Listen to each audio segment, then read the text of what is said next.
bir parmak götürdüm. Şirin, köyle dostum da. Sağ ol, kurban. Geçen gün ay, gün çatar. Günü gün ay canlarsan.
Şöyle dostum ben yine kızıştırdı. Sana kurban olsun, sağ ol. Geçen güne gün. Yüreğimi de ver. Hadi ne haber? Geçen güne.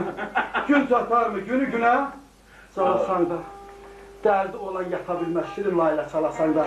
Mehmet Ağa zəhmətli yazır ki, keçən günlərimi qaytarsaydılar, gələn günlərimi qurban verərdim. Keçən günlərimi qaytarsaydılar, gələn günlərimi qurban verərdim. Özlənin özünü yut. Alma heyva verməz. Söyler. Qədasırlar almaz öğüt. Şahlar olur. Çalasan. Şenli